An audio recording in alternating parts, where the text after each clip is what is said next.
Hello, everyone. Thank you for joining us for this discussion on the pros and cons of the many different boarding school options for Hong Kong students. Joining this discussion are Jane Arden, the acting head teacher at LEH International School Foshan, Tom Bennett, the deputy head academic at Sedbergh School in the UK, and Anne Hayden, the head at Harrow School Hong Kong.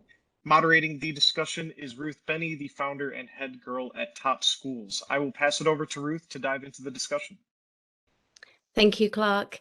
Good morning, good afternoon, good evening, wherever you happen to be or whatever time you are listening to this. Welcome to the panel. So we're here to talk about, in a nutshell, UK boarding schools. So myself, I'm a big fan, and each of our panelists are representing a British style boarding school, whether it's in Britain itself or not. So we want to start off by discussing what does a boarding school offer that a day school doesn't? Because let's be honest, most of the parents listening will actually be sending their children to day schools where they go home each evening. So what does a boarding school offer that a day school doesn't? Who would like to take that? Anne. Ruth, hello, and hello everybody. Thank you very much for the invitation today, and it's a pleasure to be here to talk about boarding schools. I think you just mentioned it, Ruth, that a boarding school offers just that. We have access to the children for much longer than if they were in school just for the day. And as a result of that, they have so many more opportunities available to them.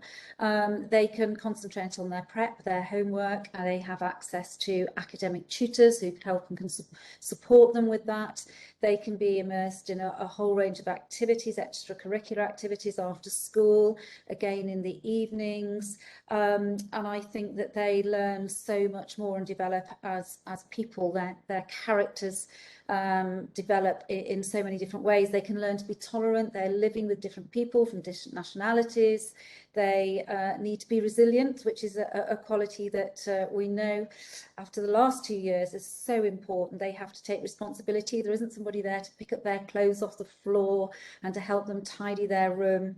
And I think all these skills that they develop at a boarding school stand them in good stead as they go off to university and when they face the ups and downs of life. As I've said, it's not only just during a pandemic, it is through normal life that these skills and qualities will be so important to them. It will not only enrich their CV and what employers are looking for, but will also help them as they move on to university. So I think it's having the children for much longer that not only can we, as I've said, deal with their academic work and support them in that way, but have so many more opportunities so that they can develop as people. Thank you. Jane, you had something to add? So I completely agree with what Anne had to say, but I also want to add that actually at the end of COVID, one thing that we're really finding is that our students are really building up their social skills, something that they've suffered with during COVID. So actually the sense of enjoyment is really important in our boarding setting, and learning how to talk and communicate with each other, not via social media. So, and that's been a huge plus for us of late. Thank you, Jane. Tom, you've got your hand up. Yes, and I think, look, I agree with absolutely everything that's been said already. I think the advantage of a boarding school such as Sedbergh in the UK as well is that we've got space, we've got the time to do all of those focus on academia and that personal development. We've got the space and we've got the fresh air as well to really go into sport and activities and to get involved with that life outside the classroom as well. And I think for me that really marks out what is special about a boarding school environment, that we do all the transport to and from all those activities, so parents don't have to, so no time is wasted. And I think that's a huge plus of a boarding school education as well. But Jane, you touched on it. I think two things I want to draw out. The use, how is social media managed in a boarding school? Because I know for myself, sending my children, that was a big motivator. And then let's also talk about balance, because I've also had it said to me that people feel that it's cruel to send children to school more than they would otherwise be in school. So that's sort of a counter to the fact that they're in school for longer. On the social media part, Jane, would you like to take that? Yeah, in terms of social media, I mean, we actually, when our children every morning, they hand over their mobile phones, and they do that quite willingly. So I think that goes to show that they're happy to give up that social media connection and have a break from it as well, so that they can focus in their lessons just on their studies. You know, and at the end of the day, when they get their phones back, it's mainly just to contact their parents. Because they're with their friends, they don't need to sit on social media talking to their friends. And that's why we you know, there is a big push for us, you know, that they are connecting with people on an individual basis, person to person, rather than just having those digital relationships, because it's a very different world when you're actually with people on a day-to-day basis, and that's the soft skills that they're getting from us at LEH at the moment. And Tom. Yes, thank you. And look, we all know, don't we, that social media, it's a fact of life. It's not going anywhere very fast. In fact, if anything, it's becoming more ubiquitous, and it's you know, more of a reality of our adult lives, and hence the future lives of our pupils. So yes, I mean, we have similar controls on the use of phones to make sure that pupils are getting into the right habits when it comes to social media. But of course, there's so much education about the safe and sensible use of social media. We've got an event coming up this weekend where we've got outside speakers coming in to talk about being safer on the internet, because yes, part of it is about regulating their use, but also, of course, in a school, it's about educating the sensible, safe use of social media and phones. And I think that's something in a boarding school we don't just talk to our pupils about. It's something that we live. And when pupils make mistakes, we're there to pick them up, and we're there to help them, and we're there to help them navigate this challenging path that they have in front of them, in terms of you know, all the pitfalls of social media, but also all the potential benefits as well.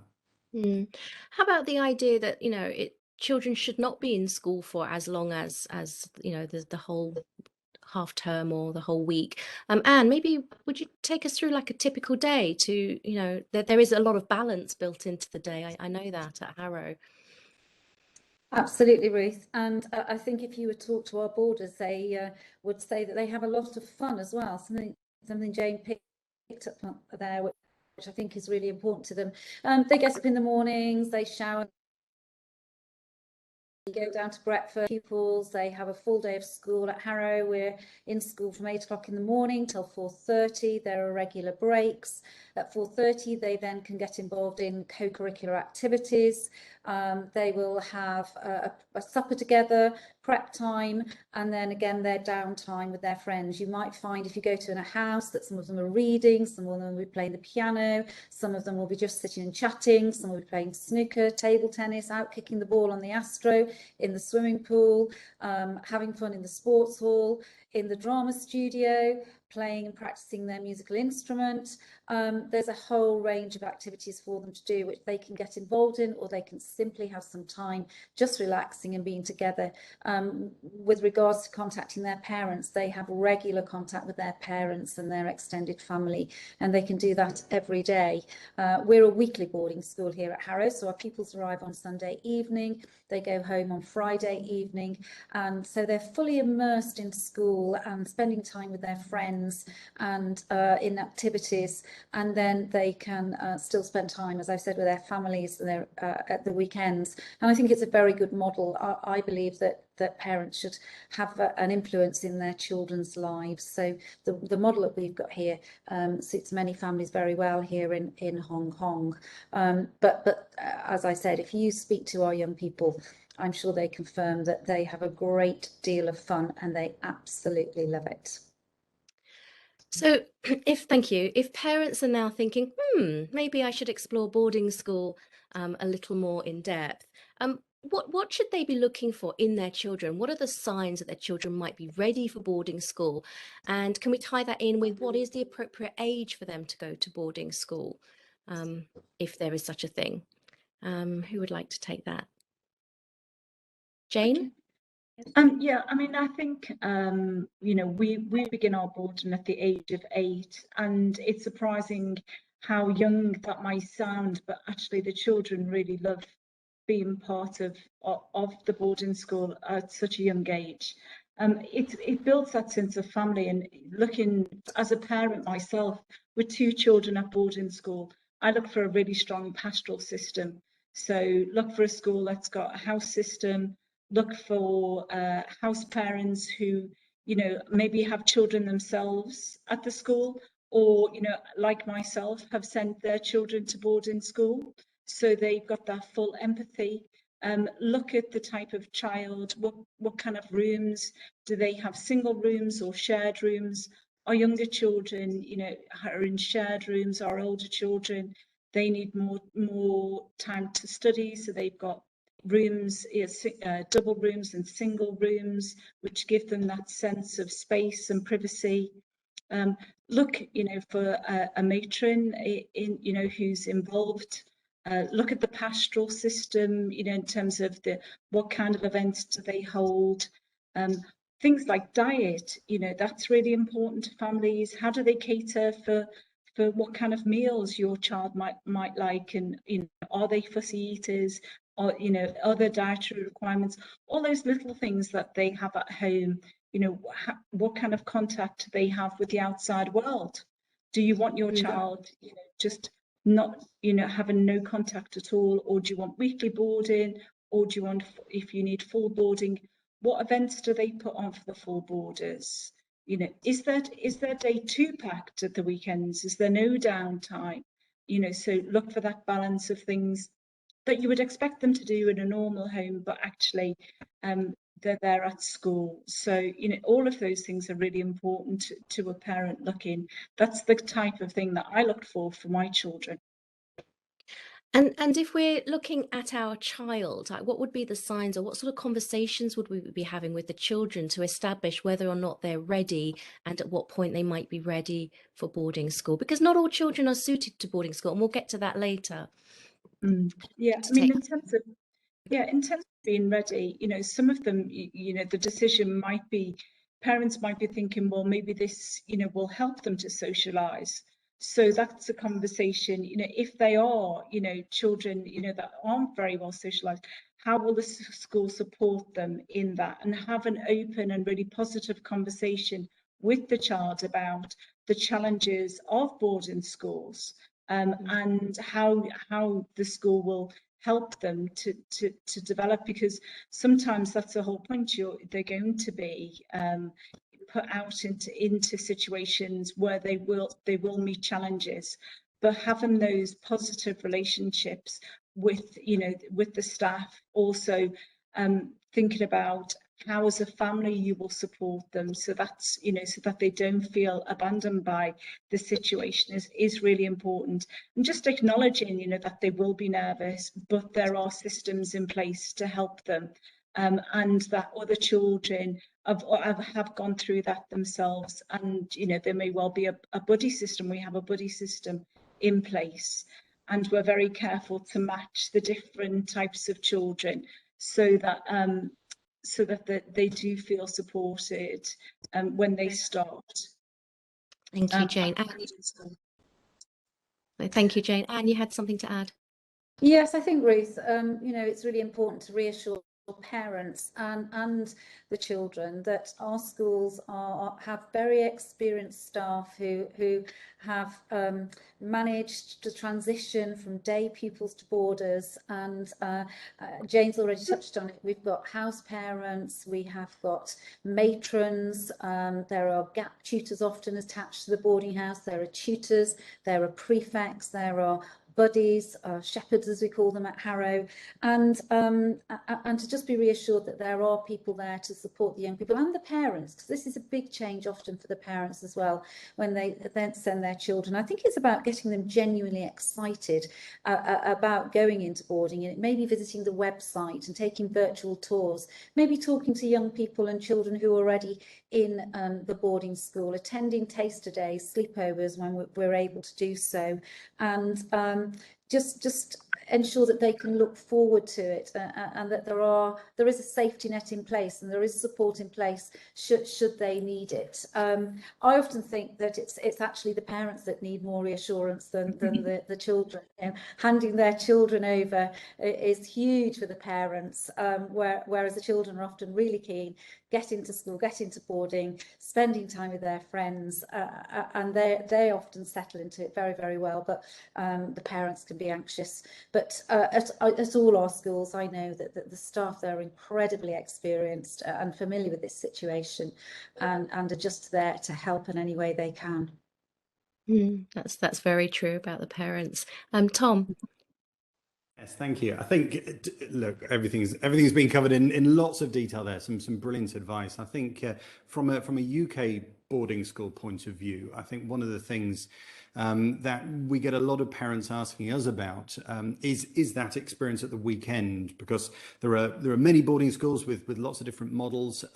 You know, there are schools in the UK with weekly models, flexi models of boarding, and actually the weekend experience for overseas boarders is a really important one, because in lots of schools there are many domestic pupils who go home at the weekend, leaving behind the overseas pupils, and it's important to make sure that you're happy with what is happening at that weekend. You know, I think someone's already mentioned, I think Jane mentioned the right balance of activities at the weekend, not too busy, or you know, there are things to do to make sure that the pupils don't feel alone or lonely. I know in a proper boarding school like Sedbergh, the experience for our overseas pupils is exactly the same as the experience for our domestic pupils, and that really is something that we sell ourselves on, and lots of other schools do that. But I think that's something which makes the pupils feel really integrated, really at home, and I think that's an important one as well to have a think about.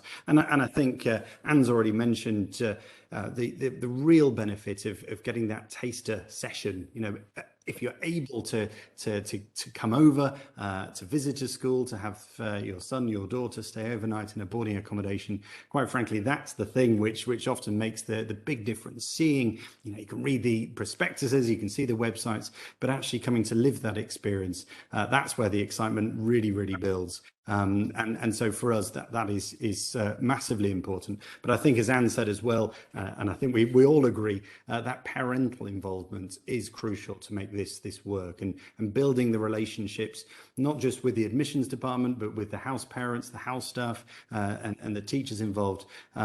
I think that goes a really long way to make sure that the relationships don't just build at the start, but they continue through the journey. And that real parental involvement is the thing which makes boarding work, I think, in a nutshell. So. I mean, we have touched on it, but I just want to go into a bit more detail about advice for parents when, you know, embarking on the process of perhaps exploring boarding school for the child, because, and also we have what we call boomerangs. You know, there are isolated, you know, situations where children do go overseas to school and come back again because for some reason it hasn't worked out. So what can parents do to, you know, mitigate the risks and make sure as far as possible that it's going to be a success for all involved? Any specific tips for parents? Jane? I mean, I would say, you know, do your research. So, you know, look at the websites, all the schools, you know, LEH, you know, we all have them. We have, you know, and there's lots of videos on there. Just have a look at the children, have a look at, you know, the type of children there, what the school is offering, you know, so get as much information together, do lots of research, talk to people, you know, listen to other people, you know, lots of schools, you know, like we do have a parent committee that people can reach out to and get other people's point of view. You know, that parent voice is really keen, you know, and then just balance up the school that you think that will be right for your child. And you know, I think that's really key. You know, have an idea of what you're looking for. But obviously, you know, sometimes your child is really young, and you know, as a parent, you've got to make the decision for the child. So the child may well think this is the real school for me, but actually as a parent, you've got to be confident that long term this is the best fit for your child. You know, I know from my own children, you know, one of them was really into art, you know, and as soon as she got, if I'd found a school that was really arty, you know, the long term it wouldn't have been right for her. So sometimes, you know, it is up to the parent to think long term and you know, look for longevity of the education that the school is offering and the opportunities. Most definitely. Anne. I absolutely agree with what Jane's saying, and I often have a phrase which is, we are the experts in teaching and learning, you are the experts in your own children. And I think finding that fit, and I do believe that lots of people can't actually visit the schools now, and they're doing the virtual tours, but the websites are amazing, and you do get a feel for it, and you do know whether that's a school where your child will truly flourish. And I think it's important to do that research first of all, and then present your children with a short list, because you know what your values are, you know your own children, and do talk and draw on other people, as Jane says. Yeah, speaking to parents whose children are in the school is invaluable, I feel. Tom. Yes, and I think you know, the other thing we've mentioned school websites and the ability for that to convey messages. One of the things, you know, through COVID that we've put in place is parental webinars for, you know, not just to get information and to have those conversations, but also to speak to house parents to make sure that questions are answered, to make sure that parents feel really involved in the process. And I think that's really important, to get involved in as many of those as possible where they are available. Because I think that can make the difference between, you know, those you know, issues that you may have in the back of your mind, actually having that conversation and making sure that that information flows in both directions. I think is you know, one of those COVID issues, one of those COVID solutions that we're absolutely taking through to the long term as well. And Tom, I know that your school bell is about to ring, so we understand if you're on mute. My dog might be just about to jump up on us. What was I going to say? I've lost my thread. If let's talk about logistics, because we are talking about boarding potentially in other countries or children coming, you know. Maybe Tom, stay with you for a moment. How are you handling Hong Kong parents? I mean, I presume they're able to come and see the school, but the point is practically they won't be coming to the UK because they can't get back at the moment. Yes, absolutely. Look, we are doing absolutely everything we can to make sure that parents who are interested get as much of an experience of the Sedbergh School as possible. So Anne's already mentioned the beauty of all our websites, and we're putting so much effort into making sure that the experience on the website is as authentic and realistic as possible. So we've got 360-degree tours of our sites, interviews with lots of key people. But really, our admissions departments are they're fabulous at making parents wherever they are in the world feel as welcome as possible. So we're arranging countless discussions and meetings with key staff, with pupils where appropriate, and making sure that they're feeling as welcome and informed about the school as possible. We are running online webinars for interested parents who want to find out about the school. So the ability to ask questions and have conversations there, where pupils and parents are able to come to the school, that's absolutely ideal, because then you can actually come and experience what it is to be at Sedbergh School, which is quite different from Hong Kong. I assure you, I've been to both places and know them very well. But I think that where it is possible, that's the absolute best way of finding out about a school. Now, of course, we have a number of pupils from Hong Kong, from mainland China, in school in Sedbergh, and we do everything we can to make sure that the practicalities of journeying from Hong Kong, from China, are as smooth as possible, making sure that we have guardians for pupils here in the UK, should the need arise for accommodation, wherever possible. And we run transport to and from airports, again, to make sure that the experience is as smooth and as good as possible. So lots of things in place. We're well rehearsed now with all the issues. We think anyway, I think experienced all the issues that could possibly come up associated with COVID over the past 2 years or so. But We have lots and lots of happy pupils here from Hong Kong and mainland China who continue to love the school, continue where possible to get home, and we do all we can to make sure that those pupils feel safe and secure when they are here. Yeah, and of course the challenges are on our doorstep as well, because even the schools in Hong Kong, you live in Hong Kong, you're not able to visit the schools just now. But just to say that to parents, I mean, you are well within your rights to request an additional meeting with the house mistress or the housemaster or the, director of studies or whoever, in order to make as informed a decision as you can. And we've just worked with Harrow to arrange that for our clients, so they're very happy to do so. We are going to run out of time, so I'd just like to go around and ask each of you just to, if it's possible, in one not too long of a sentence, what are the key benefits of boarding? As I said at the start, I'm a big fan. It might not be right for every child, but what do you see as the key benefit or key benefits? Anne?